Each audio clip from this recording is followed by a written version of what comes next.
Hello बच्चों, कैसे हैं आप लोग। आज हम लोग 2025 के बहुविकल्पी सीरीज का सेट नंबर 6 करेंगे। तो आइए देखते हैं कि सेट नंबर 6 में कैसे क्वेश्चन है। तो सेट नंबर 6 में जो पहला क्वेश्चन है वो है एलसीएम और एचसीएफ का। ये लगभग हर एक सेट में इससे क्वेश्चन आ ही रहा है, तो इसको तो एकदम रट जाइए आप लोग। क्या रटना है कि पहली संख्या जो होती है और दूसरी संख्या होती है वो क्या होती है, मस अब उल्टे क्या होता है एलसीएम यानी कि लस। ये फार्मूला हर बार इसी फार्मूले पर सवाल आ रही है। अब की बार जो तो हमारी सवाल आई है इसमें पहली संख्या जो है वो क्या है 99 है, और दूसरी संख्या जो है वो क्या है 153 है बराबर। इनका कह रहा है कि एचसीएफ 9 है तो एलसीएम बताओ। तो एलसीएम कैसे बताएंगे, देखिए 9 से काटेंगे इसको 11 बार में। अब 11 का गुणा अगर इसमें हम कर रहे हैं तो 11 तिया 33, 11 पचे 55, 55 3 58, 5 लगा हासिल, 11 कम 11, 11 5 16। तो यहाँ से हम देख रहे हैं कि एलसीएम जो है हमारा वो 1683 आएगा। तो कौन सा सही हो गया ऑप्शन हमारा 1683, यानी ए इज द राइट आंसर। ए सही है। ठीक है, अगला क्वेश्चन पे चलते हैं। अगला क्वेश्चन है प्रायिकता का, और इसमें कह रहे हैं कि एक थैले में 3 लाल तथा 2 नीली गेंदें हैं और इस थैले से एक गेंद यादृच्छिक निकाली जाती है, तो उस गेंद के नीली होने की प्रायिकता बताइए। तो मान अब देखिए कि एक थैला था हमारे पास, एक थैला था हमारे पास। अब इस थैले में क्या है ना कि 3 क्या है रेड गेंद है। मान लीजिए कि ये रेड गेंद एक ठो है, दूसरी वाली ये है और तीसरी वाली ये है। ये 3 रेड गेंद है, ठीक। और 2 क्या है नीली गेंद है। दो जो है वो ब्लू गेंद है। 2 क्या है ब्लू गेंद है, ठीक। अब क्या कह रहा है हमसे कि एक गेंद यादृच्छिक निकाली जाती है, इसमें से रैंडमली निकाली जाती है, आंख बंद करके उसमें डाले हाथ और एक गेंद निकाले, तो उसके नीला होने की प्रायिकता बताओ। तो इसके लिए हमें देखना पड़ेगा कि कुल परिमाणों की संख्या कितनी है। घटना से संबंधित कुल परिमाण जो है, कुल परिमाणों की संख्या जो होगी उसका नाम होता है एनएस। अब वो क्या होगा, मतलब इसमें हम जब हाथ डालेंगे तो कितनी गेंदों की प्रोबेबिलिटी बनती है कि हम निकाल सकते हैं, तो वो है क्या 5। 5 गेंदें हैं निकालने के लिए, और हमें ब्लू गेंद चाहिए। तो ब्लू गेंदों की संख्या यानी कि नीली गेंदों की संख्या, नीली गेंदों की संख्या, तो नीली गेंदों की संख्या जो होगा वो यानी होगा नंबर ऑफ फेवरेबल इवेंट। तो वो क्या होगा 2 है। ब्लू गेंद कितनी है 2 है, तो यानी का मान 2 हो गया। और टोटल गेंदें कितनी है 5 है, तो एनएस का मान क्या हो गया 5 हो गया। तो अब प्रायिकता हमें बतानी है। तो प्रायिकता, ये प्रायिकता का फॉर्मूला क्या होता है बताइए। तो प्रायिकता का जो फॉर्मूला होता है तो वो क्या कह रहा है कि नीली गेंद निकलने की क्या प्रायिकता। तो क्या हो जाएगी प्रायिकता बताइए। तो नीली गेंद निकलने की प्रायिकता जो होगी वो क्या होगी पी ब्लू, तो वो क्या होगा एन ई बटे के क्या एन एस। यानी हमारा क्या है बताइए। यानी हमारा जो है वो 2 है और एन एस क्या है 5 है। तो हमारा जो सवाल हो जाएगा, आंसर जो हो जाएगा वो 2/5। 2/5 हमारा सही आंसर है, यानी कि D is the right answer. B वाला क्या है सही है। अगली सवाल है, अगली सवाल में कह रहा है कि निम्नलिखित सारणी का माध्यक वर्ग बताइए, मतलब माध्यिका वाला जो वर्ग है वो इनमें से कौन है। तो जनरली अगर देखा देखा जाए तो जिसकी बारंबारता अधिक होती है और वही बीच में होता है वही वाला क्या होता है माध्यक वर्ग होता है। लेकिन ऐसे गलत भी हो सकता है, तो हम इस सवाल को क्या करेंगे लगा के देखेंगे। अगर इस सवाल को हम लगाए तो हमें क्या करना पड़ेगा, वर्ग अंतराल लिखना होता है, फिर क्या लिखना होता है बारंबारता, और उसके बाद क्या लिखना होता है संचयी बारंबारता। ठीक है, तो इतना हमें क्या कॉलम बनाना होता है, तो कॉलम बना लिए। अब इसमें हम क्या करेंगे कि चीजों को भरेंगे। अब चूंकि क्या है कि यहाँ पे 5 खाना हमें बनाना पड़ेगा, तो बना दिए आइए। ठीक, अब इसमें हम क्या करेंगे भरेंगे। आइए भरते हैं डाटा को। और डाटा क्या है 0 से 4 पहला है, फिर 4 से क्या है 8 है, फिर 8 से क्या है 12 है, फिर 12 से 16 है, फिर 16 से क्या है 20 है। यहाँ आ गया योग। ठीक, ये बंद। अब अब अगला क्या काम है हमारा कि बारंबारता लिखना। तो यहाँ बारंबारता 1 है, 5 है और 8 है और 6 है और 3 है। अब संचयी बारंबारता के लिए क्या करना होता है कि यहाँ से हमें क्या करना होता है, एक, फिर एक में 5 जोड़ेंगे तो क्या आ जाएगा 6, 6 में 8 जोड़ेंगे तो 14, और 14 में 6 जोड़ेंगे तो 20, और 20 में 3 जोड़ेंगे तो 23। तो 23 हमारा क्या हो गया, n का मान हो गया। n का मान क्या हो गया 23। n का मान हो गया 23। ठीक, ये जो 23 है, तो हमें अगर माध्यक वर्ग देखना है तो उसके लिए हमें n/2 निकालना होता है। तो n/2 क्या हो जाएगा 23/2, यानी कि ये कितना हो जाएगा 12.5। तो 12.5 किस संचयी बारंबारता में आएगा, तो वो आएगा 14 में।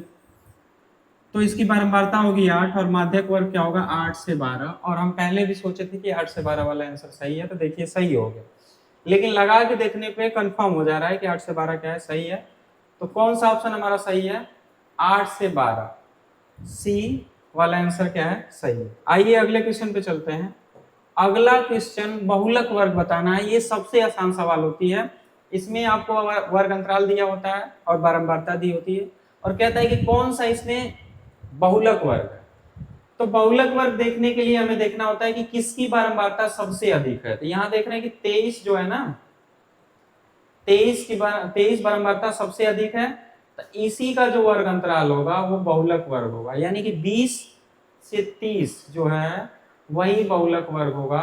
तो सी क्या होगा सही होगा, सी क्या होगा राइट आंसर होगा। अगली सवाल पे चलते हैं।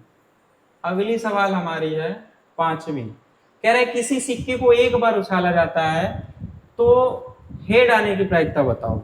तो पहले तो समझिए कि सिक्का होता क्या है। सिक्के पे दो पहलू होते हैं, हेड और टेल। अगर आप उछालेंगे तो या तो हेड आएगा या तो टेल आएगा, मतलब टोटल घटना क्या होगी दो, या तो हेड या टेल। अब इसमें कह रहा है इसमें से हेड आने की प्रायिकता बताओ, मतलब नंबर ऑफ फेवरेबल इवेंट, यानी कि घटना के अनुकूल परिमाण क्या लाना है हमें हेड लाना है। तो वो तो एक होगा, और टोटल घटना क्या है, टोटल घटना के अनुकूल परिमाण जो है वो दो है, या तो हेड या टेल दोनों आ सकता है, और हमें हेड लाना है। तो प्रायिकता क्या होगी, हेड लाने के ऊपर नंबर तो एक आएगा और टोटल नंबर दो होगा, तो 1/2 आएगा। लेकिन हम लगा के इसको देखते हैं कैसे लगाएंगे।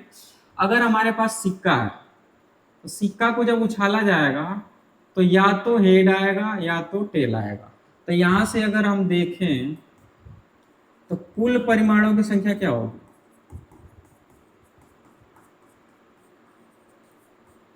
कुल परिमाणों की संख्या देखा जाए तो वो ns जो होगा वो क्या आ जा सकता है, या तो हेड या टेल, यानी कि दो हो सकता है। और हेड आने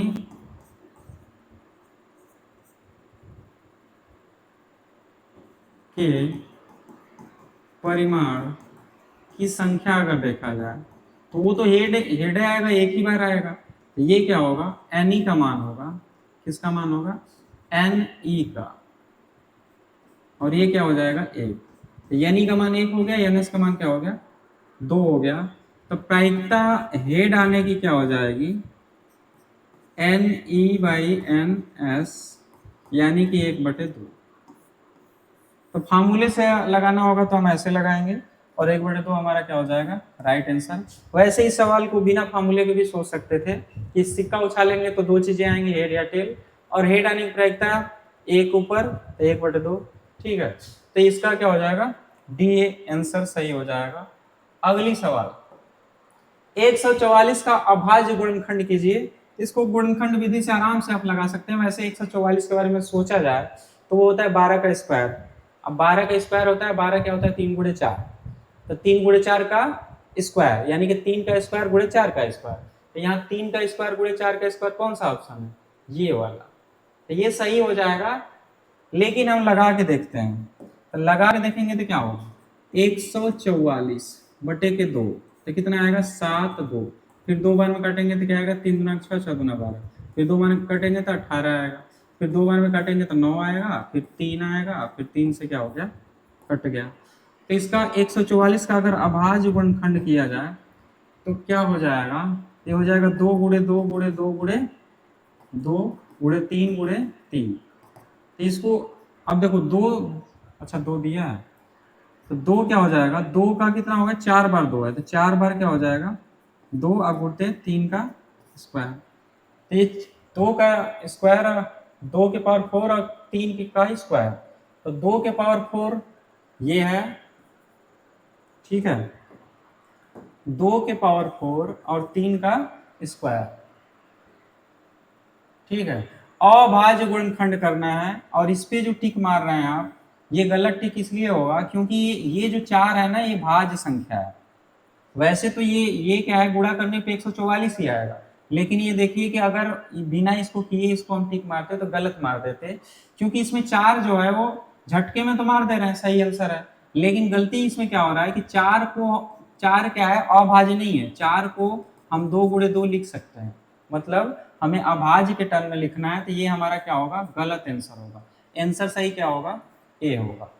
तो एक झटके में जो गलती होती है कि हम सोच रहे हैं कि 12 का स्क्वायर है, उस हिसाब से 4 का स्क्वायर और गुणे 3 का स्क्वायर, लेकिन वो क्या हो जाएगा, गलत हो जाएगा। क्यों, क्योंकि हमें अभाज्य गुणनखंड बताना है, तो 4 क्या है, भाज्य संख्या है, तो ये अभाज्य गुणनखंड में नहीं आएगा, ये वाला आएगा। तो ऑप्शन क्या होगा, ए सही होगा। तो कभी कभी गलती भी हो जाती है झटके में लगाने में, तो वैसी गलतियां हमें नहीं करनी है।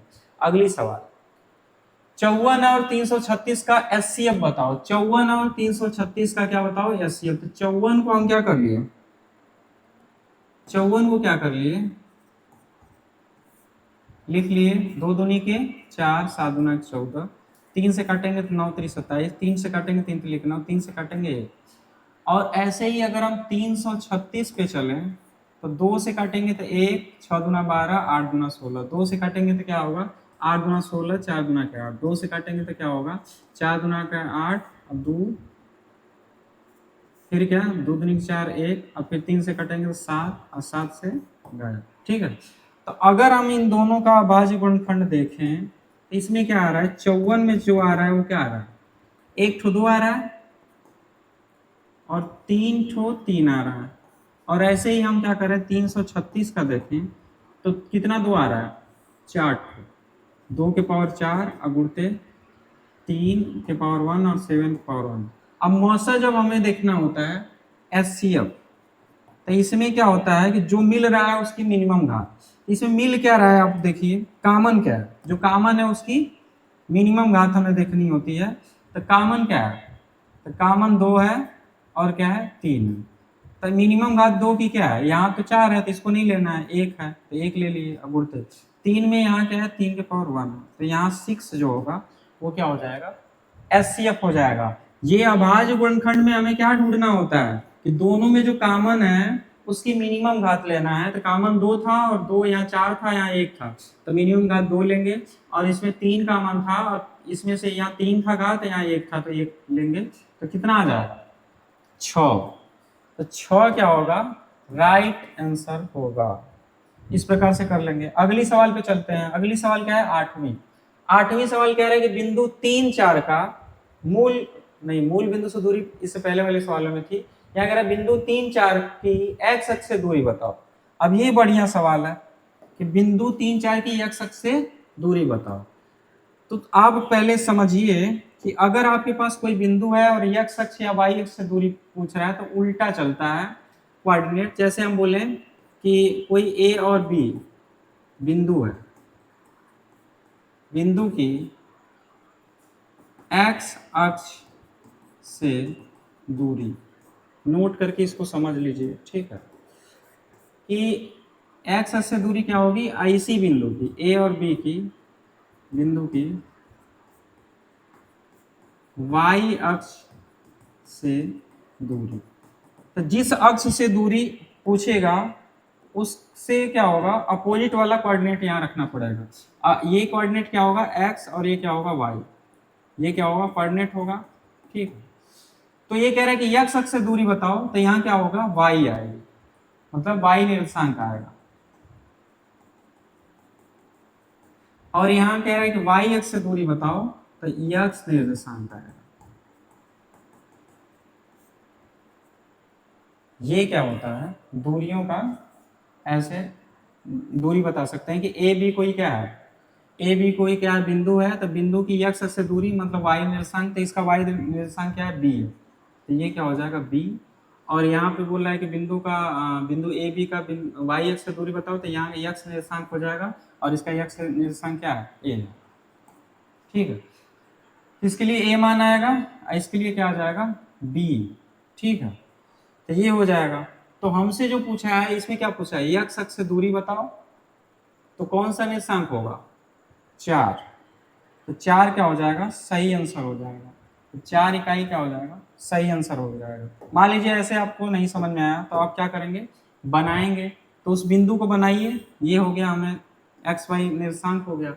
अब वो बिंदु क्या है, 1 2 3 और यह 1 2 3 4। तो बिंदु आपकी कहाँ जाएगी, यहाँ जाएगी। ये क्या हो गई, 3 और 4।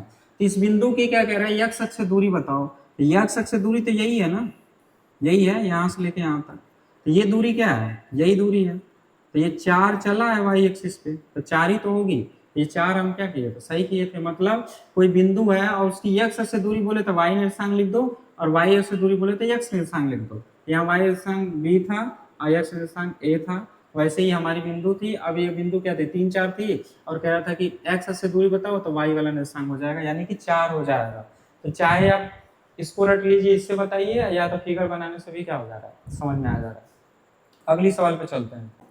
अगली सवाल क्या है कि द्विघात समीकरण 3x square plus 5x plus 3 बराबर 0 के मूल कैसे होंगे। इसके लिए आपको क्या निकालना पड़ेगा, विविक्तिकर यानी कि डिस्क्रिमिनेंट। और डिस्क्रिमिनेंट पे क्या होता है, कंडीशन होता है कि अगर हमारे पास कोई क्या है, a x square plus b x plus c बराबर 0, कोई द्विघात समीकरण, ये क्या है, कोई द्विघात समीकरण, द्विघात समीकरण। ठीक, तो इसका जो विविक्तिकर होता है, डी जो होता है वो क्या होता है, बी स्क्वायर माइनस 4ac होता है। ये क्या होता है, विविक्तिकर। ठीक है, इसी पे सारी मूलों का जो नेचर होता है यानी प्रकृति जो होती है वो डिपेंड करती है। अगर हमारा डी ग्रेटर देन 0 है, डी बराबर 0 है और डी लेस देन 0 है, तब क्या क्या हो सकता है। ठीक है, तो यहाँ क्या होगा, मूल क्या होगा, वास्तविक और अलग अलग। यहाँ वास्तविक तो होगा परंतु क्या होगा, समान होगा। और यहाँ क्या हो जाएगा, काल्पनिक मूल होगा। यहाँ क्या होगा, मूल काल्पनिक होगा। यहाँ मूलों की क्या प्रकृति, मूलों की क्या प्रकृति, ये मूलों की प्रकृति आप इस आधार पर बता सकते हैं। ठीक है, आपको डी पता होगा तो मूलों की प्रकृति इस आधार पर क्या कर सकते हैं, हम बता सकते हैं।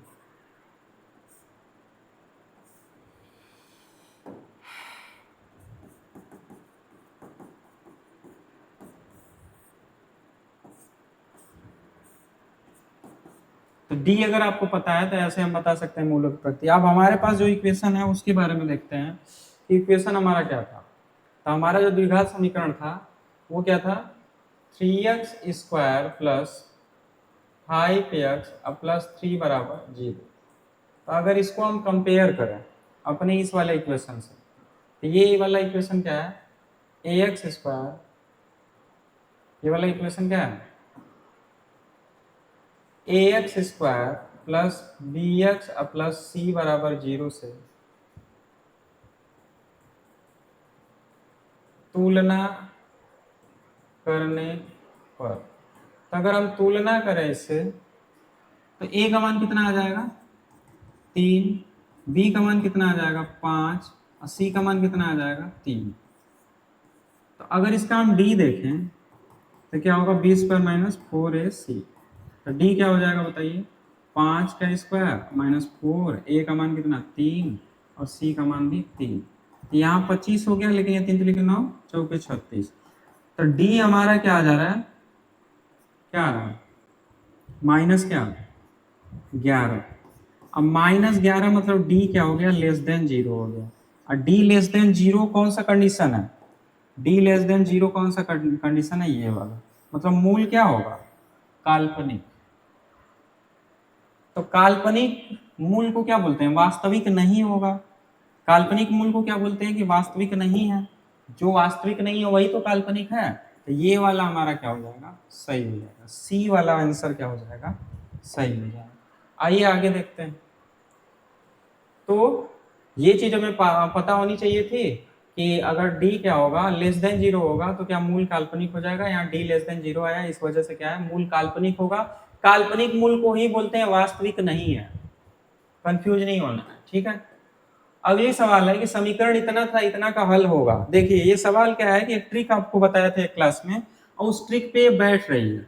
और वो ट्रिक क्या थी कि अगर, वो ट्रिक क्या थी समझिए, कि हम बताए थे आपको कि अगर हमें इस फॉर्म का x plus y equal to a और x minus y equal to b, इस फॉर्म का अगर इक्वेशन मिल रहा है तो इसका सॉल्यूशन डायरेक्ट बोल सकते हो आप कि x बराबर क्या होगा, a प्लस बी बाई 2 और y बराबर क्या होगा, a माइनस बी बाई। ये आपको हम बताए थे। ये क्या बताए थे, एक तरह से हम ट्रिक बताए थे कि ऐसा हम कर लेंगे। तो अगर आपको ये ट्रिक पता है और पकड़ लिए कि यही वाला क्या बन रहा है, फॉर्म बन रहा है सवाल में, देखिए x माइनस वाई बराबर 2 और x प्लस वाई बराबर क्या है 2। ये तो गलत लग रहा है, ठीक है। दोनों ही 2 कैसे हो सकता है, चलिए देखते हैं। तो ये वाला अगर फॉर्म हमें दिख रहा है तो इस हिसाब से अगर हम देखें तो a का मान क्या हो जाएगा, ये प्लस वाले को a का मान लेंगे, ये माइनस वाले को b का मान। तो ये क्या होगा, a का मान क्या है 2 और प्लस 2 बटे के 2 यानी कि 4 बटे के 2 यानी कि 2। और ये क्या हो गया 2 माइनस 2, ठीक, और बटे के 2 यानी कि 0। तो यहाँ से साफ साफ दिख रहा है हमें कि क्या हो गया कि ये x का मान आ गया, ये क्या मान आ गया y का। तो अगर x बराबर क्या आ गया, देख x बराबर क्या आ गया 2 और y बराबर क्या आ गया 0। तो आंसर क्या हो गया 2 और 0, 2 और 0 कहीं दिया है, x का मान 2 और y का मान 0। मतलब यहाँ पे हमारा कौन सा सही हो गया, ये वाला ऑप्शन सही हो गया। ऑप्शन कौन सा सही हो गया, डी ऑप्शन सही हो गया। तो ये ट्रिक थी, अगर आपको इस फॉर्म का अगर इक्वेशन दिखे तब भी ये ट्रिक लगानी है कि दोनों को जोड़ के 2 से डिवाइड x का मान, और दोनों को घटा के a माइनस बी करके 2 से डिवाइड करेंगे तो y का मान आएगा। मान लीजिए कि ये ट्रिक आपको नहीं याद है तो भी ये सवाल लगा सकते थे आप। ट्रिक नहीं आ रही है फिर भी लगा सकते हैं और आराम से लगा सकते हैं, कोई दिक्कत नहीं है। ये सवाल क्या थी कि x माइनस वाई बराबर 2 और x प्लस वाई बराबर 2।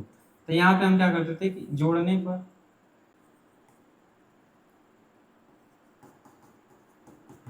पर अगर चले तो ये क्या हो जाएगा 2x बराबर 2 2 4। तो x का मान क्या आ गया 2। ये मान लीजिए कि समीकरण 1 था, ये क्या था 2 था। तो इस x का मान क्या कर दीजिए, x का मान समीकरण किस में रखने पर, 1 में रखने पर। तो अगर x का मान समीकरण 1 में रखेंगे तो वो क्या कह रहा है कि x माइनस वाई बराबर क्या है 2। तो यहाँ 2 माइनस वाई बराबर 2, तो y का मान क्या हो जाएगा 0। तो x का मान 2 आ गया और y का मान 0 आ गया। तो ये डी ऑप्शन क्या हो गया, सही हो गया। आइए अगले क्वेश्चन पे देखते हैं। दो संख्याओं का योगफल और अंतर क्या है, 8 और 2 है तो संख्याएं ज्ञात कीजिए। ये सेम सवाल उसी पैटर्न पे है जो अभी लगाए हैं सवाल। मान लें अगर आप कि माना संख्याएं क्या हैं, x तथा क्या है y है। तो अगर संख्याएं x तथा y है मान लिए, तो ये क्या कह रहा है, पहली केस में बोल रहा है कि संख्याओं का क्या है योग, यानी कि x प्लस वाई कितना है 8 है। और दूसरी केस में क्या बोल रहा है कि संख्याओं का अंतर यानी x माइनस वाई कितना है 2 है। 2 है कि नहीं, समीकरण 1 हो गया, समीकरण 2 हो गया। तो ये सेम सवाल नहीं, योग दिया अंतर दिया। तो अगर आप वो फार्मूले से लगाना चाहें ट्रिक से तो वो a है, ये क्या है b है। तो x का मान डायरेक्ट क्या हो जाएगा, a प्लस बी बाई 2 यानी कि 8 प्लस 2 बाई 2 यानी कि 10 बाई 2 यानी कि 5, और y का मान क्या होगा, a माइनस बी बाई 2 यानी कि 8 माइनस 2 बाई 2 यानी कि 6 बटे 2 यानी कि 3। तो x का मान 5 और y का मान 3, तो हमारा कौन सा ऑप्शन सही हो गया, ये वाला। अब मान लीजिए कि ये आपको ट्रिक नहीं याद है, तो ट्रिक नहीं याद है तो भी कोई दिक्कत नहीं है, हम लगा लेंगे। कैसे, तो हम अभी माने थे ना कि क्या है, x प्लस वाई बराबर क्या आया था 8 और x माइनस वाई बराबर क्या दिया था 2। तो यहाँ से हम क्या कर देंगे, जोड़ने पर, तो जोड़ने पर ये कट गया, तो 2x बराबर क्या आया 10, तो x मान आया 5, और x का मान समीकरण क्या 1 में रखने पर, तो समीकरण 1 हमारा क्या था बताइए, समीकरण 1 था x प्लस वाई बराबर 8, तो यहाँ से x का मान अगर 5 रख लेंगे, y बराबर 8, तो y का मान कितना आएगा 8 माइनस 5 3 आ जाएगा, तो y का मान 3 आ गया और x का मान 5 आ गया, तो ऐसे भी आ गया। तो मतलब देख रहे हैं आप, ये बेसिक तरीका है, बेसिक से भी आ जा रहा है, बेसिक से भी दिक्कत ज्यादा नहीं हो रही है, आराम से आ जा रहा है। अगर ये ट्रिक याद है तो बस आपको देखो इतना भी नहीं करना है, बस हमें पता था कि पहली संख्या क्या होगी 8 प्लस 2 बाई 2, तो 10 बटे 2 यानी 5, और दूसरी संख्या 8 माइनस 2 बाई 2 यानी कि 6 बटे 2 यानी कि 3। तो डायरेक्ट भी कर सकते हैं, तो ट्रिक भी लग सकती है और ऐसे भी कर सकते हैं बेसिक से। अगली सवाल पे चलते हैं।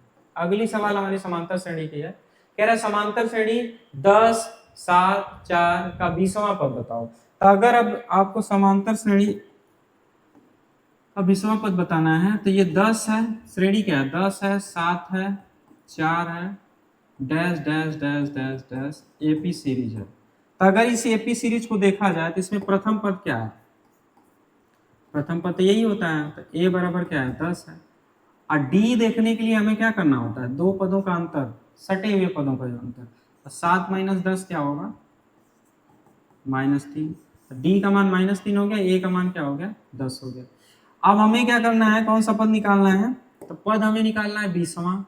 तो हमें टीएन पता होता है कि टीएन क्या होता है ए प्लस एन माइनस 1 डी, ए प्लस क्या होता है एन माइनस 1 डी, यही होता है। तो अगर हमें 20वां पद चाहिए तो एन का मान क्या रखना पड़ेगा 20, तो ए प्लस 20 माइनस 1 डी यानी कि ए प्लस कितना ए प्लस 19 डी, टी 20 हो जाएगा। तो टी 20 कितना होगा बताइए, ए का मान कितना लाए हैं आप 10 और 9, और डी का मान कितना है -3, तो इसको चाहें तो इधर लगा सकते हैं। तो टी 20 हमारा क्या आ रहा है, इधर तो 10 है, माइनस 19 क्या होता है 57, तो 10 घट जाएगा तो क्या आएगा 47, तो -47 आंसर होगा। तो जल्दबाजी में +47 ना मार लीजिएगा, क्योंकि -47 हमारा क्या आ रहा है आंसर है। वैसे भी देखिए कि ये पदों की संख्या घट रही है, अब 20वां पद जाते जाते ही निगेटिव हो जाएगा, तो क्या होगा हमारा पॉजिटिव आंसर तो होता ही नहीं। तो ऐसे भी हम इसको काट लेते हैं कि ये दोनों तो होगा ही नहीं, क्योंकि ये 10 से 7 घट रहा है, तो घट के बाद ये पॉजिटिव कैसे आएगा, यही दोनों में से कोई होगा, और निकाल रहे हैं तो क्या आ रहा है -47 आ रहा है। अगली सवाल पे चलते हैं। अगली सवाल है हमारी कि 5 सेमी त्रिज्या के वृत्त पर उसके केंद्र से 13 सेमी दूर स्थित एक बिंदु से खींची गई स्पर्शरेखा की लंबाई। ये सवाल भी कई बार से आ रही है, मतलब एक आध दो सेट में भी ये आई थी सवाल, ठीक है। आइए देखते हैं। एक हमारे पास क्या है वृत्त है, और कह रहा है इस वृत्त की त्रिज्या 5 सेमी है और इसके केंद्र से 13 सेमी की दूरी पर कोई बिंदु है, और वहां से स्पर्शरेखा अगर खींचे हैं तो उसकी लंबाई क्या होगी। मान लीजिए यहाँ पे स्पर्शरेखा खींची, ठीक है, ये स्पर्शरेखा क्या कर दी खींच दी, और ये आपका क्या हो गया केंद्र हो गया आर हो गया, और ये क्या हो गया 13 सेंटीमीटर है। ये दूरी कितनी है 13 सेंटीमीटर है, और ये आर जो है वो कितना है 5 सेंटीमीटर है। तो हमसे मान लीजिए इसको यक्स मान लीजिए, यही स्पर्शरेखा है, ये क्या है स्पर्श रेखा, इसकी लंबाई हमें बतानी है। तो कैसे बताएंगे बताइए। अगर इसको हम O मान लें, इसको मान लीजिए P इसको मान लीजिए क्यू। तो एक वही वाला कंसेप्ट कि वृत्त अगर है और उस पर स्पर्श रेखा खींच दी है और केंद्र से अगर त्रिज्या मिला दी है तो ये वाला एंगल क्या होगा 90। स्पर्श रेखा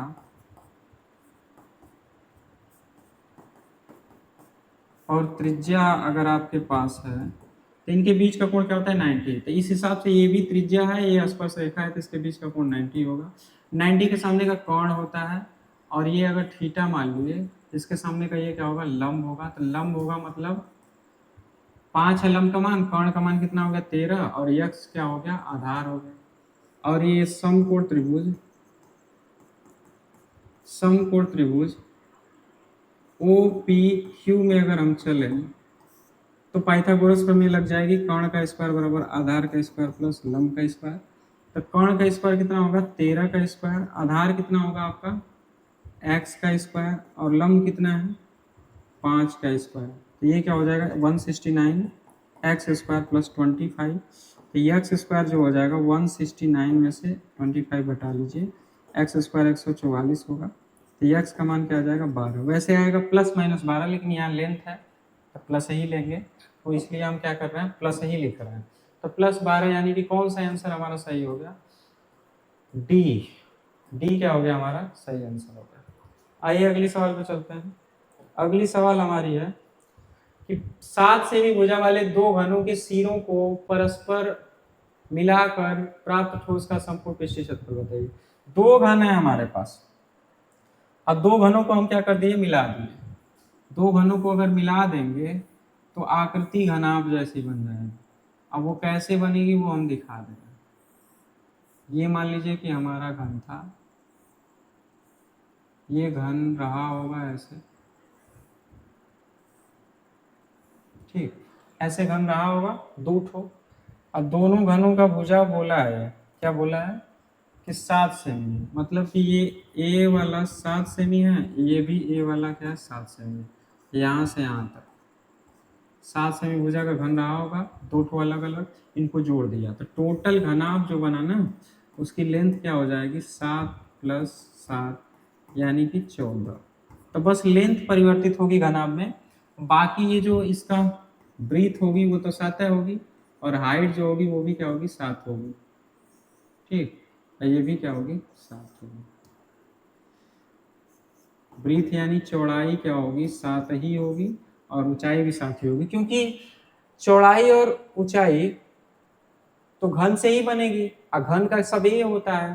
तो ये 7 ये भी 7, क्योंकि ये भी ए है ये भी ए है, लेकिन दोनों को जब जोड़ रहे हैं तो इनकी भुजाएं जो ए है और ये ए है ये जुड़ के क्या बन जा रही है 14 बन जा रही है। तो ये जो आकृति बन रही है ये बन कैसी रही है, तो ये बन रही है घनाभ। और घनाभ अगर आकृति बन रही है तो ये क्या कह रहा है कि संपूर्ण पृष्ठीय क्षेत्रफल बताओ। तो संपूर्ण पृष्ठीय क्षेत्रफल घनाभ का क्या होता है बताइए। घनाभ का संपूर्ण पृष्ठीय क्षेत्रफल जो होता है वो आप लोग पढ़े होंगे कि वो होता है 2LB + BH + HL। इस हिसाब से 2L क्या है 14 है और B क्या है 7 है, B 7 है H भी 7 है और H 7 है फिर B क्या है 14 है। इतनी चीजें हैं। तो 14 7 कितना होता है 98, 7 चौक 28, 7 कम 7 2 9, 98 और 7 7 49 और फिर क्या होगा 98, ठीक। तो इनको अगर हम जोड़ें तो कितना आएगा, ठीक है। तो जोड़ें तो 98 98 कितना हो जाएगा 196। तो 196 हो जाएगा। 196 में अगर हम क्या जोड़ दें, इससे 4 ले लें तो 200 हो जाएगा और 4 ले लें तो 45 बचा है, तो 245 और 245 को अगर गुणा करें 2 से तो क्या आ जाएगा 490, 490, ठीक 490। 5 दूना के 10, 4 दूना के 8, 1 9 और 2 दूनी के 4, 490 हमारा क्या हो जाएगा सही हो जाएगा आंसर। और जो किसमें आएगा सेमी स्क्वायर में आएगा। तो ये जो आकृति बन रही थी घनाभ, इसका जो क्षेत्रफल होगा वो क्या होगा 490 होगा। और 490 हमारा क्या था ए ऑप्शन सही था। 490 क्या है ए ऑप्शन सही। अगली सवाल पे चलते हैं। ठीक, 16 नंबर सवाल।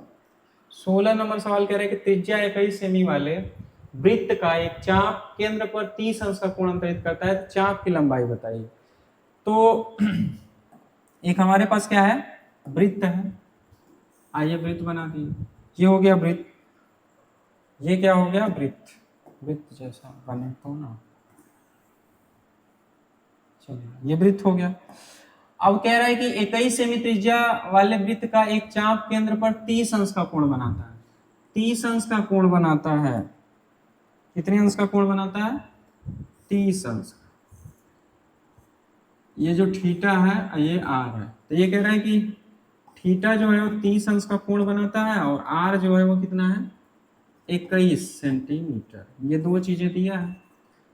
तो कह रहा है कि इसकी लंबाई बताओ, किसकी लंबाई बतानी है, ये चाप की। तो चाप की लंबाई एल जो होगी वो क्या होगी, टोटल लंबाई होती है 2 पाई आर परिधि की, और इसमें थीटा बटे 360 भाग देखना है, यही फॉर्मूला होता है। तो हम क्या कर रहे हैं, मान रख रहे हैं, और हमारा आंसर क्या है, डिजिट में आया, मतलब पाई का मान भी वो रख रहा है 22/7। आर का मान कितना है 21, और थीटा का मान है 30 अंश और बटे के 360। इसको सॉल्व करना होगा। 7 तरीके 21, और 3 से इसको काटेंगे, 3 एकम 3, 120 बार में, ये 0 0, और 3 चौके 12, और ये 11 बार में कट गया, ये 4 से कट गया। ठीक है, तो आंसर हमारा क्या आया 11। आंसर क्या आ जाएगा 11। तो यल का मान आएगा 11 सेंटीमीटर। आंसर क्या आ जाएगा, काट कूट के कितना आएगा 11 सेंटीमीटर। तो 11 सेंटीमीटर हमारा क्या था, सी ऑप्शन सही है। 11 सेंटीमीटर क्या है, सी ऑप्शन सही है। अगले सवाल पे चलते हैं। अगला सवाल ट्रिग्नोमेट्री का है कि यदि tan theta equal to a/b, तो ये इतने बड़े का मान ज्ञात कीजिए। आइए देखते हैं। देखने में सवाल आपको टफ लगेगी लेकिन सवाल आसान है। सवाल क्या है, किसका मान ज्ञात करना है, उसी को पकड़िए। a sin theta minus B cos theta अब बटे के b sin थीटा अब प्लस a कॉस थीटा। ठीक है, हमें दिया है कि tan थीटा जो है वो क्या है, a/b है। तो क्यों ना हम इसको tan थीटा बनाने की कोशिश करें। तो tan थीटा बनाने के लिए इसमें क्या कर लीजिए, कास यहाँ भी है यहाँ भी है, कॉमन ले लीजिए। ऊपर से अगर कास थीटा कॉमन ले लें तो यहाँ था तो निकल जाएगा, लेकिन यहाँ नहीं था तो डिवाइड करना पड़ेगा। ठीक है, तो क्या हो जाएगा साइन थीटा बटे कॉस थीटा और माइनस बी। यहाँ से भी अगर कॉस थीटा कॉमन लें तो ए साइन थीटा और बटे के क्या कॉस थीटा अब प्लस ए। ठीक, कॉस से कॉस कट गया। अब यहाँ हम देख रहे हैं कि ये क्या आ रहा है, ए टेन थीटा माइनस बी और ए टेन थीटा प्लस बी। अब इसमें मान रखिए ए टेन थीटा का मान क्या है, b/, तो यहाँ a/b क्या है, यहाँ क्या आएगा a/b माइनस b, यहाँ क्या आएगा वापस से क्या है a/b, अब बटे के क्या है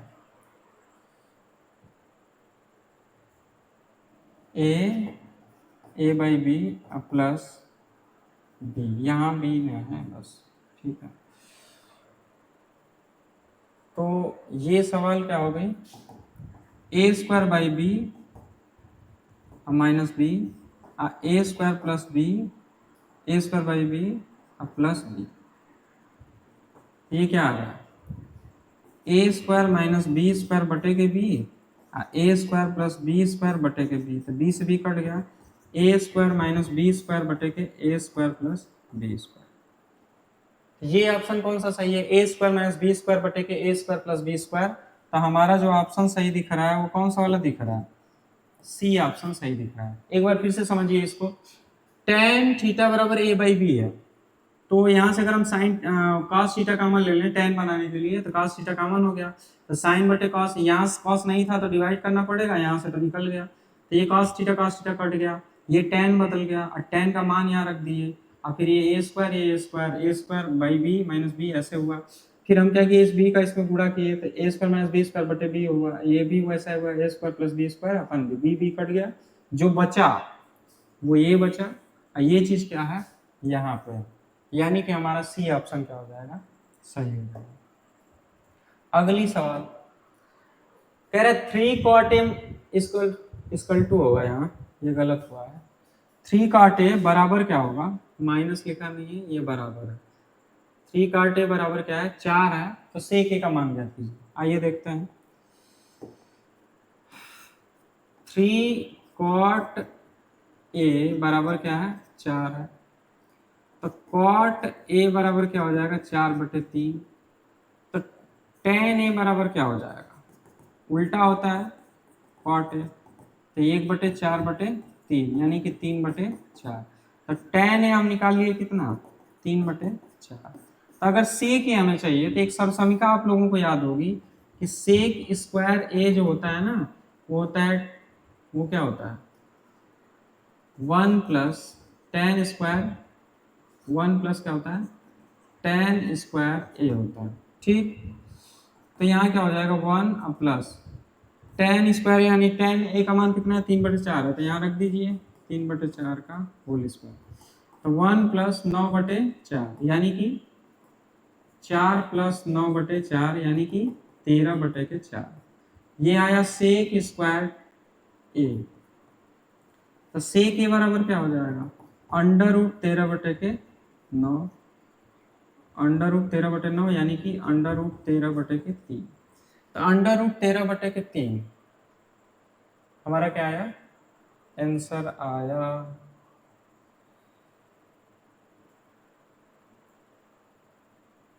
जो कि इसमें ऑप्शन में दिया ही नहीं है। √13/3 किधर दिया,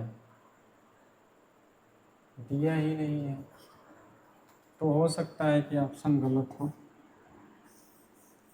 √13/3 नहीं दिया। इसका अगर दूसरा तरीका हम अपनाते हैं तो उससे देखते हैं कि क्या आता है। तो उससे अगर हमें निकालना है तो हम ऐसे करेंगे कि tan A बराबर क्या आ रहा है, 3/4 है। ये जो tan होता है वो होता क्या है, ये होता है क्या, अगर हमें लाल बटे के कक्का से देखना है तो यहाँ पे tan होता है, तो लंब बटे क्या होगा, आधार। ये लंब हो गया, ये आधार हो गया। अगर हम राइट एंगल ट्रायंगल बना रहे हैं तो ये लंब, ये आधार, ये कर्ण। ठीक, तो हमारा क्या है कि लंब 3 है, आधार क्या है, 4 है, तो कर्ण कितना हो जाएगा। तो कर्ण निकालने के लिए क्या करेंगे, a² बराबर k² बराबर a² प्लस l²। तो k² बराबर क्या हो जाएगा, 4 का स्क्वायर प्लस 3 का स्क्वायर। तो k² बराबर क्या हो जाएगा, 16 + 9। तो k² बराबर क्या हो जाएगा, 25। तो k का मान क्या हो जाएगा, 5। तो अगर k का मान 5 आ गया तो सेक ए होगा क्या, सेक ए क्या होगा, सेक ए क्या होगा, तो सेक तो यहाँ होता है ना, यहाँ, तो कर्ण बटे आधार, कर्ण बटे आधार। तो कर्ण कितना है, 5, और आधार कितना है, 4। तो सेक यहाँ से क्या है, 5/4। मतलब इसमें लगाने में कहीं गलत हो रहा है। तो इसमें लगाने में कहाँ गलत हो रहा है, सेक स्क्वायर ए जो होता है 1 + tan² ए होता है, और tan का मान अगर 3/4 है तो 9/16 होगा। यहाँ गलत हो रहा है, देखिए पकड़ में आ गया। कहीं तो गलत हो रहा था, वो गलती कहाँ हुई है, यहाँ 16 लिखना था, यहाँ क्या लिखना था, 16 लिखना था, वही गलती बार बार हो गई है। यहाँ भी क्या आएगा, 16, यहाँ क्या आएगा, सारा ही गलत हो गया। तो ऐसे लगाने में थोड़ी सी मिस्टेक हुई थी, जिससे क्या हो रहा था, सवाल गलत आ रहा था। यहाँ क्या होगा, आइए देखते हैं। यहाँ था 1 + 3/8, तो ये 1 प्लस क्या हो गया, 9/16 हो गया। तो ये क्या हो गया, 16 + 9/16 यानी कि 25/16। तो यहाँ क्या ये आया, सेक स्क्वायर ए, सेक स्क्वायर ए, सेक स्क्वायर ए, सेक स्क्वायर ए। तो सेक ए जो होगा वो क्या होगा, 25/16 यानी 5/4। 5/4 क्या होगा, सही आंसर होगा। और यहाँ से भी क्या है, 5/4 सही आंसर है। तो आंसर इसका क्या सही होगा, 5/4। अब 5/4 हमारा क्या है, डी ऑप्शन सही है। डी ऑप्शन सही है। आइए अगले क्वेश्चन पे चलते हैं। अगला क्वेश्चन है हमारा कि साइन 2a बराबर कर्ण में 3/2, तो a का मान ज्ञात कीजिए। साइन 2a बराबर कर्ण में 3/2, तो a का मान ज्ञात कीजिए। तो आइए देखते हैं। साइन 2a बराबर कर्ण में 3/2, ठीक। तो a का मान हमें बताना है। तो यहां से अगर हम देखें तो साइन 2a बराबर कर्ण में 3/2 किसका मान होता है? साइन 60 अंश का। तो 2a बराबर क्या आ गया? 60 अंश। तो a बराबर क्या आ गया? 30 अंश। a बराबर हमारा क्या आंसर हो गया? 30 अंश। और 30 अंश हमारा क्या है? सी ऑप्शन सही है। सी ऑप्शन क्या हो जाएगा? सही हो जाएगा, ठीक है। अगला क्वेश्चन देखते हैं। अगला क्वेश्चन है 19वां। 19वां क्वेश्चन क्या कह रहा है कि यदि 2 cos 3 थीटा बराबर 1, तो थीटा का मान बताओ। 2 cos 3 थीटा बराबर 1, तो थीटा का मान बताओ। चलिए बताइए। तो अगर इसको सॉल्व किया जाए कि 2 cos 3 थीटा बराबर क्या है? 1 है। तो cos 3 थीटा बराबर क्या हो जाएगा? 1/2। तो cos 3 थीटा बराबर क्या हो जाएगा? cos 60 अंश। तो 3 थीटा बराबर क्या हो जाएगा? 60 डिग्री। तो थीटा बराबर क्या हो जाएगा? 60/3 यानी 20 डिग्री। तो 20 डिग्री क्या होगा? सही आंसर होगा। 20 अंश क्या होगा? सही आंसर होगा। अगले क्वेश्चन पे चलते हैं। अगला क्वेश्चन क्या, दिए गए चित्र में एबीसी के आधार बीसी के समांतर रेखाखंड पीक्यू खींचा गया है। यदि पीक्यू संबंधे बीसी, पीक्यू संबंधे बीसी एक संबंधे 3 है, अगर ये 1 है तो ये 3 है, ठीक है। तो कह रहा है कि एपी संबंधे बीपी बताओ। एपी असंबंधे बीपी, एपी संबंधे क्या? बीपी, यानी कि ये चीज बताना है। तो अगर हम इसको बनाएं सवाल को, तो कैसे बनाएंगे आइए देखते हैं। तो इस सवाल में अगर हम ट्रायंगल बना लें, तो ट्रायंगल क्या है? ये P है, ये Q है, ये B है, ये C है, और इधर क्या है? A है। चलिए, ये वाला इसके समांतर है, बोल ही दिया है। तो हमें दिया क्या है? हमें दिया है इस सवाल में कि PQ और बटे के BC जो है वो 1/3 है, ठीक है। तो ये छोटा बटे बड़ा दिया है, तो यहां से भी छोटा बटे बड़ा हम लिख सकते हैं। थेल्स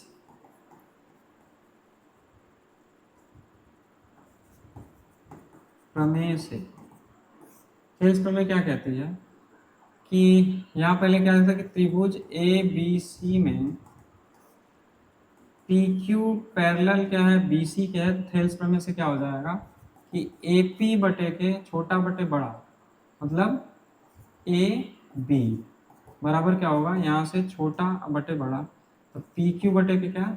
बी सी, इतना हो जाएगा। तो हमें क्या है कि हमें किसका मान पता है? पी क्यू और बी सी का मान पता है, ठीक। और ए पी का मान, हमें किसका मान बताना है? एपी बटे के बीपी बताना है। एपी बटे के बीपी बताना है, तो इसको एपी लिख लीजिए। और ये जो ए बी है इसको क्या लिख सकते हैं? एपी और पीबी। एपी और पीबी को अगर हम एपी और क्या करें? पीबी, एपी और पीबी को जोड़ दें तो ए बी आएगा, और ये पी क्यू बटे क्या आया? B C. तो हमें क्या चाहिए? क्या? तो हमें चाहिए क्या? एपी और पीबी का मान, ठीक है। तो यहाँ से अगर हम ऐसे ही रहने दें इसको, एपी बटे के एपी प्लस पीबी, तो ये मान तो हमें पता है ना, 1/3, तो 1/3 रख देंगे। अब इसका गुणा करेंगे तो क्या क्या आएगा? 3AP, इधर क्या है? AP प्लस पीबी, तो ये इधर आएगा तो 2AP आएगा, और पीबी आएगा। तो हमें चाहिए क्या? AP और पीबी का अनुपात, मतलब एपी को इधर रहने दीजिए, यहाँ 1 मान के डिवाइड कर दीजिए पीबी को, और ये 1/, क्या हो जाएगा? 2। तो आंसर क्या आएगा? 1/2। 1/2 का मतलब क्या होता है? 1/2। तो 1/2 हमारा क्या हो जाएगा? आंसर हो जाएगा तो कौन सा ऑप्शन सही हो जाएगा? ये ऑप्शन सही हो जाएगा ए। ऑप्शन ए क्या हो जाएगा? सही हो जाएगा। तो इस प्रकार से देखें कि हम 1 से लेकर 20 क्वेश्चनों को बहुत ही आराम से क्या कर लिए, लगा लिए।